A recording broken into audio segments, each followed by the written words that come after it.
ఇవాళ ఉదయం 11 గంటలకు ఏపీ కేబినెట్ సమావేశం కానుంది. ఈ సమావేశంలో పలు కీలక నిర్ణయాలు తీసుకునే అవకాశం ఉంది. విశాఖలో కాగ్నిజెంట్ ఏర్పాటుకు సంబంధించిన అంశంపై చర్చించనున్నారు. అమరావతి గవర్నమెంట్ కాంప్లెక్స్ పరిధిలోని 1450 ఎకరాల్లో మౌలిక వస్తుల కల్పనకు టెండర్లు పిలవడానికి ఆమోదం తెలుపుతుంది కేబినెట్. ఏరోస్పేస్ అండ్ డిఫెన్స్ పాలసీపై చర్చించి నిర్ణయం తీసుకోనున్నారు.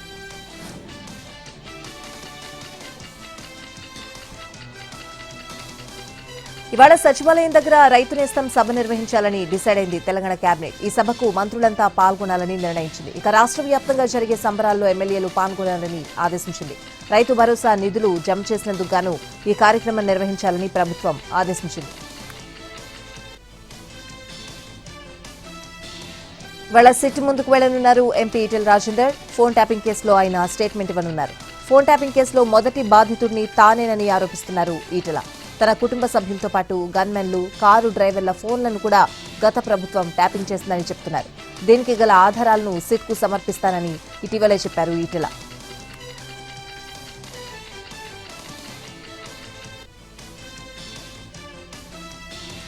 తెలంగాణ మంత్రివర్గ సమావేశంలో కీలక నిర్ణయాలు తీసుకుంది. రీజనల్ రింగ్ రోడ్ దక్షిణ భాగాన్ని 201 కిలోమీటర్ల మేర నిర్మించనున్నారు. ఈ భాగం నిర్మాణానికి సంబంధించి 3 అలైన్మెంట్లను మంత్రివర్గం ముందుంచారు. వాటిలో రెండో ప్రతిపాదనకు కేబినెట్ ఆమోదం తెలిపింది. 2036 ఒలింపిక్స్ క్రీడలే లక్ష్యంగా రాష్ట్రం నుంచి క్రీడాకారులను తయారు చేసేలా నూతన క్రీడా విధానానికి కేబినెట్ ఆమోదం తెలిపింది. ప్రతి జిల్లా కలెక్టరేట్లో తెలంగాణ తల్లి విగ్రహం ఏర్పాటు చేయాలని కేబినెట్లో నిర్ణయించింది.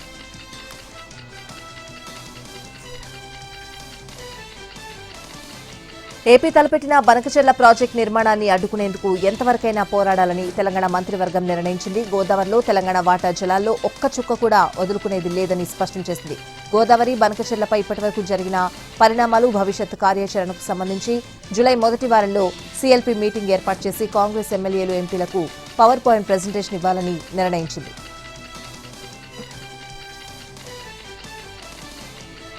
గోదావరి బనకచెర్ల ప్రాజెక్టుతో ఎవరికీ ఇబ్బంది లేదన్నారు ఏపీ సీఎం చంద్రబాబు. ఈ ప్రాజెక్టుతో తెలంగాణకు నష్టం ఉండదని తెలిపారు. తెలుగు రాష్ట్రాలు బాగుపడాలంటే గోదావరి నీళ్లను 2 రాష్ట్రాలు వాడుకోవాలి. 3000 టీఎంసీలు నీళ్లు వృధాగా సముద్రంలోకి పోతున్నాయి. ఇందులో కొంత మొత్తం వాడుకున్నా తెలుగు రాష్ట్రాలకు ఉపయోగకరంగా ఉంటుందని స్పష్టం చేశారు. ప్రజలు తమపై ఉంచిన నమ్మకంతోనే కూటమి ప్రభుత్వం 94% స్ట్రైక్ రేట్తో విజయం సాధించిందని చంద్రబాబు అన్నారు. వారి ఆకాంక్షలను నెరవేర్చాల్సిన బాధ్యత ప్రభుత్వం, ప్రజాప్రతినిధులపై ఉందని గుర్తు చేశారు. డబుల్ ఇంజన్ సర్కార్ అధికారంలో ఉంటే ఎలా ఉంటుందో చూపించామని ముఖ్యమంత్రి చంద్రబాబు అన్నారు. అన్నీ చేశామని చెప్పడం లేదని, ఇంత సంక్షోభంలోనూ ఊహించిన దానికంటే ఎక్కువే చేశామని తెలిపారు. ఈ పదవి తనకు కొత్త కాదని, 4 సార్లు ముఖ్యమంత్రిని అయ్యారని గుర్తు చేశారు.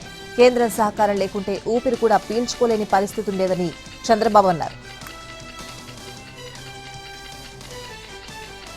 తమది మంచి ప్రభుత్వమని, మెతక ప్రభుత్వం కాదన్నారు ఏపీ డిప్యూటీ సీఎం పవన్. పిచ్చివేషాలు వేస్తే తొక్కి నారతీస్తామని హెచ్చరించారు.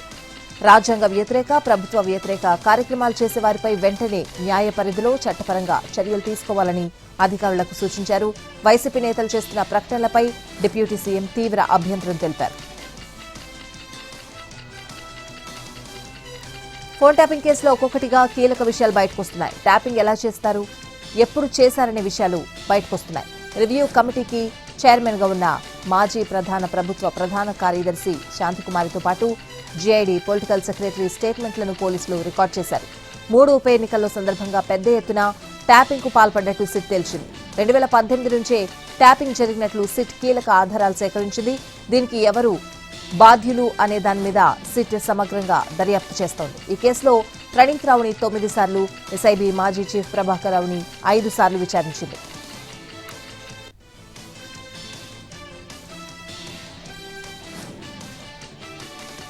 సీఎం రేవంత్ రెడ్డి ఇచ్చిన మాట ప్రకారం వానాకాలం రైతు భరోసా ప్రక్రియను పూర్తి చేసి రైతులపై తమకున్న చిత్తశుద్ధిని నిరూపించుకున్నామని మంత్రి తుమ్మల తెలిపారు. 7వ రోజు డబ్బులు ఖాతాల్లో జమ చేసి రైతు భరోసా ప్రక్రియను పూర్తి చేశామని ప్రకటించారు. ఇంత తక్కువ సమయంలో రైతులకు ఇంత భారీ మొత్తం పెట్టుబడి సాయం నిధులు జమ ప్రక్రియ పూర్తి చేయడం రాష్ట్ర చరిత్రలోనే మొదటిసారి అని అన్నారు.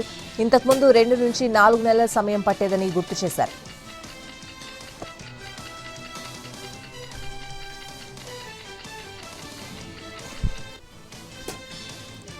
స్వర్ణాంధ్రప్రదేశ్ విజన్ 2047ను లక్ష్యంగా నిర్దేశించుకున్నామని ఏపీ సీఎం చంద్రబాబు తెలిపారు. 4 సార్లు ముఖ్యమంత్రిగా బాధ్యతలు నిర్వర్తించిన అనుభవంతో ప్రతిసారి సమర్థవంతమైన సుపరిపాలన అందించామని గుర్తు చేశారు. ఆగస్టు 15 నుంచి మహిళలకు ఉచిత బస్సు ప్రయాణ సౌకర్యం కల్పిస్తామని, అదే రోజున ఆటో డ్రైవర్లకు కూడా ఆర్థిక సహాయం అందిస్తామని హామీ ఇచ్చారు.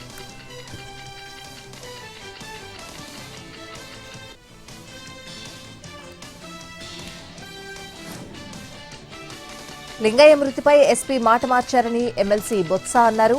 జగన్ వాహనం కంటే ముందే వెళ్లిన వాహనం సింగయ్యను ఢీకొట్టినట్లు ఎస్పీనే స్వయంగా చెప్పారని అన్నారు. కానీ టీడీపీ నేతలు ఇష్టారాజ్యంగా మాట్లాడుతున్నారని ఫైర్ అయ్యారు.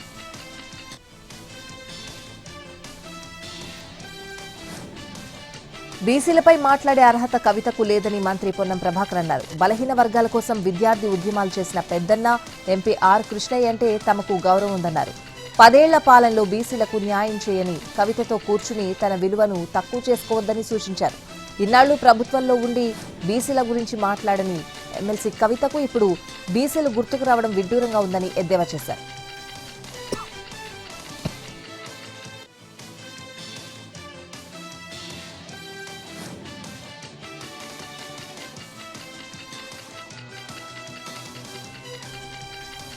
స్థానిక సంస్థల ఎన్నికలపై తెలంగాణ హైకోర్టు తీర్పు రిజర్వ్ చేసింది. పిటిషనర్లు, ప్రభుత్వం, స్టేట్ ఎలక్షన్ కమిషన్ వాదనలు పూర్తి కావడంతో ఉన్నత న్యాయస్థానం తీర్పు రిజర్వ్ చేసింది. ఎన్ని రోజుల్లో ప్రభుత్వం ఎన్నికలు నిర్వహిస్తుందో చెప్పాలని హైకోర్టు కోరింది. గత ఫిబ్రవరిలోనే ఎన్నికలు నిర్వహిస్తామని చెప్పిన ప్రభుత్వం ఎందుకు నిర్వహించలేదని ప్రశ్నించింది. ఎన్నికలు నిర్వహించడానికి మరో 60 రోజుల సమయం కావాలని ఎలక్షన్ కమిషన్ కోరింది. అయితే 2024 ఫిబ్రవరి 1న తెలంగాణ సర్పంచ్ల పదవీకాలం ముగిసింది. యాదాద్రి జిల్లాలో వానలు లేక పంటలు ఎండిపోతున్నాయి. తొలకరి జల్లు మురిపించిన ఆ తర్వాత వర్ణుడు ముఖం చాటేయడంతో పత్తి రైతుల ఆశలు వాడిపోతున్నాయి. నారాయణపురం మండలంలో పత్తి విత్తనాలు భూమిలోనే ముక్కిపోతున్నాయి. నారుకు నీరు లేక ఎండిపోతోంది. దాంతో రైతన్నలు నష్టాలకు గురవుతున్నారు. వర్షాభావ పరిస్థితులు రైతులను ఆర్థిక నష్టాలకు గురిచేస్తున్నాయి.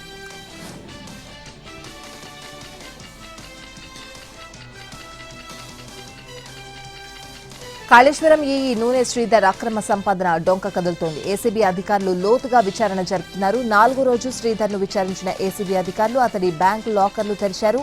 బ్యాంక్ లాకర్స్ లో 5 కోట్ల వరకు నగదును స్వాధీనం చేసుకున్నారు. ఎస్బీఐ బ్యాంక్ లాకర్లో స్థిరాస్తి డాక్యుమెంట్లు, బంగారు ఆభరణాలు స్వాధీనం చేసుకున్నారు.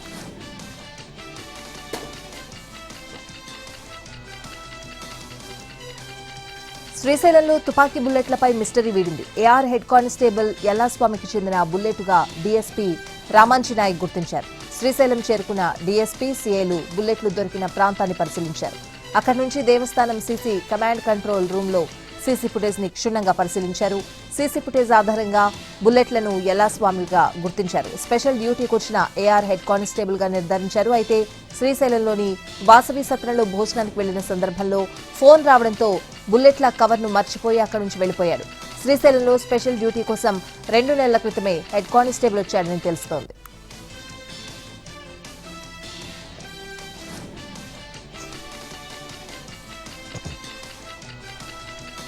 కోనసీమ జిల్లాలో నిత్య పెళ్లి కూతురి గుట్టురట్టయింది. 1 కాదు 2 కాదు, ఏకంగా 12 పెళ్లిళ్లు చేసుకుని భర్తలను బురిడి కొట్టించింది ఈ లేడీ కిలాడి.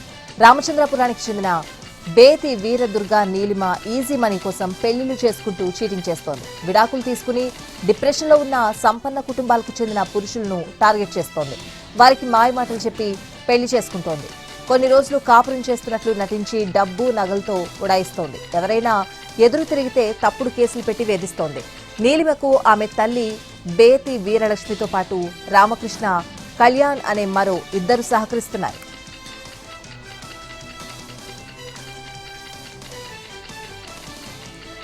అనంతపురం జిల్లా కళ్యాణదుర్గంలో ఈ స్టాంప్ కుంభకోణం సంచలనం సృష్టిస్తోంది. బోయ ఎర్రప్ప ఈ స్టాంప్ ట్యాంపరింగ్ చేసి కోట్లు కొల్లగొట్టినట్లు గుర్తించారు పోలీసులు. SRC infra development international audit లో ఈ స్టాంప్ భాగోతం వెలుగులోకి వచ్చింది. కళ్యాణదుర్గం ఎమ్మెల్యే అమ్మిని సురేంద్రబాబుకు చెందిన ఎస్ఆర్సీ ఇన్ఫ్రా డెవలపర్స్ బోయ ఎర్రప్ప దగ్గర నుంచి ఈ స్టాంప్ కొనుగోలు చేసింది. కొనుగోలు చేసిన ఈ స్టాంప్ పత్రాలను బ్యాంక్ గ్యారంటీల కింద ఇచ్చిన ఎస్ఆర్సీ ఇన్ఫ్రా డెవలపర్స్ సంస్థ బోయ ఎర్రప్ప అలియాస్ మీసేవా బాబిచ్చిన ఈ స్టాంప్ పేపర్లన్నీ నకిలీవని నిర్ధారణ దీంతో అనంతపురం 2 టౌన్ పోలీసులకు ఫిర్యాదు చేసింది యాజమాన్యం. పోలీసులు ఎర్రప్పను అదుపులోకి తీసుకుని విచారణ చేపట్టారు.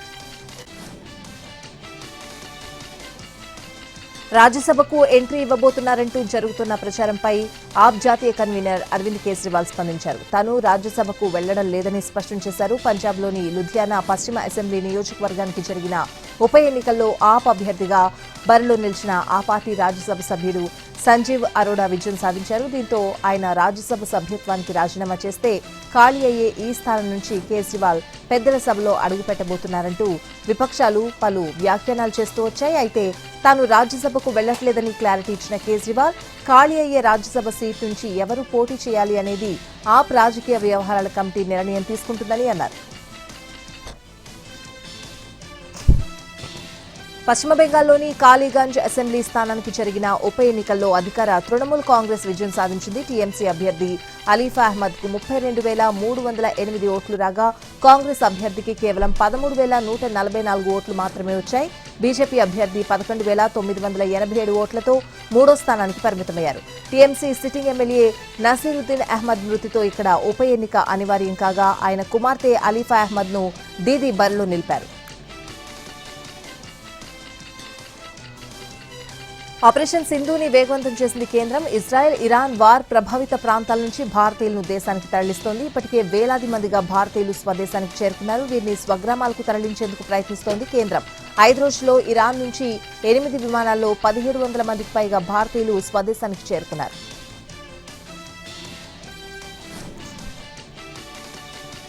గుజరాత్లో కంటిన్యూగా వర్షం పడుతూనే ఉంది. ఏకధాటిగా కురుస్తున్న వానలతో సూరత్లో పరిస్థితి అధ్వాన్నంగా తయారైంది. డ్రైనేజ్లు పొంగిపొర్లాయి, లోతట్టు ప్రాంతాలు నీట మునిగాయి. జనజీవనం పూర్తిగా స్తంభించిపోయింది. స్కూళ్లు మూతపడ్డాయి, ఆఫీసులు తెరుచుకోలేదు, బస్సులు నిలిచిపోయాయి.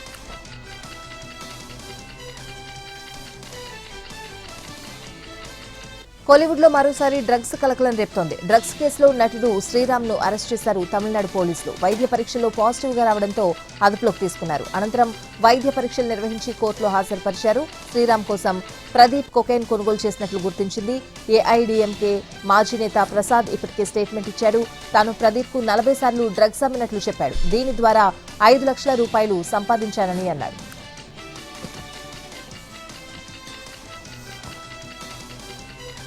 దేశ రాజధాని ఢిల్లీలో భారీ అగ్ని ప్రమాదం జరిగింది. మోతీనగర్లోని ఓ ఫంక్షన్ హాల్లో పెద్ద ఎత్తున మంటలు చెలరేగడంతో అక్కడున్న వారంతా భయాందోళనకు గురయ్యారు.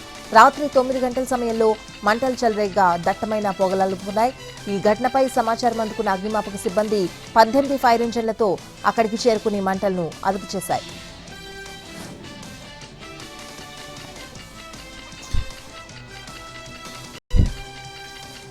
జీహెచ్ఎంసీలో మరో అవినీతి అధికారి ఏసీబీ అధికారుల బలకు చిక్కారు. జీహెచ్ఎంసీ పరిధిలోని అంబర్పేట సర్కిల్లో పనిచేస్తున్న మనీషా అనే మహిళా అసిస్టెంట్ ఇంజనీర్ లంచం తీసుకుంటూ రెడ్ హ్యాండెడ్ గా పట్టుబడ్డారు. GHMC ward number 2, Nehru Nagar, Golnaka, Amberpet కార్యాలయంలో అసిస్టెంట్ ఇంజనీర్ గా పనిచేస్తున్న టి మనీషా ఓ కాంట్రాక్టర్ కు చెందిన బిల్లులను ప్రాసెస్ చేసి ఉన్నతాధికారులకు పంపేందుకు లంచం డిమాండ్ చేశారు. ఈ క్రమంలో ఫిర్యాదుదారుడి నుంచి 15,000 లంచంగా స్వీకరిస్తూ ఉండగా తెలంగాణ ఏసీబీ అధికారులు ఆమెను పట్టుకున్నారు. ఇదే పని కోసం ఆమె ఇదివరకే 5,000 తీసుకున్నారని ఏసీబీ అధికారులు తమ ప్రకటనలో తెలిపారు. హైదరాబాద్లో డ్రగ్స్ స్మగ్లర్లపై టీజీ నాబ్ అధికారులు కొరడా జులిపిస్తున్నారు. ఏ చిన్న సమాచారం అందినా అక్కడికి వెళ్లి డ్రగ్స్ ముఠాల ఆట కట్టిస్తున్నారు. రేవ్ పార్టీలకు డ్రగ్స్ విక్రయిస్తున్న ముఠాను రాయదుర్గంలో టీజీ నాబ్ అధికారులు పట్టుకున్నారు. నిందితుల నుంచి 30 లక్షల విలువైన కొకైన్ ను స్వాధీనం చేసుకున్నారు. నైజీరియాతో పాటు 2 డ్రగ్ పెడ్లర్లను అదుపులోకి తీసుకున్నారు. నల్గొండ జిల్లా మిర్యాలగూడలో లాటరీ పేరుతో భారీ మోసం వెలుగు చూసింది. ఆకర్షణీయమైన బహుమతులు ఇస్తామని నమ్మించి వేలాది మంది అమాయకుల నుంచి కోట్లాది రూపాయలు వసూలు చేసి నిర్వాహకులు ఉడాయించిన ఘటన కలకలం రేపింది. ఈ ఘటన స్థానికంగా తీవ్ర చర్చనీయాంశంగా మారింది. ఆర్కే ఎంటర్ప్రైజెస్ అనే సంస్థ నెలకు 1000 చొప్పున 15 నెలల పాటు చెల్లించేలా ఒక స్కీమ్ను ప్రకటించింది. ప్రతి నెల డ్రా తీసి 10 మంది అదృష్టవంతులకు విలువైన బహుమతులు అందిస్తామని ప్రచారం చేశారు.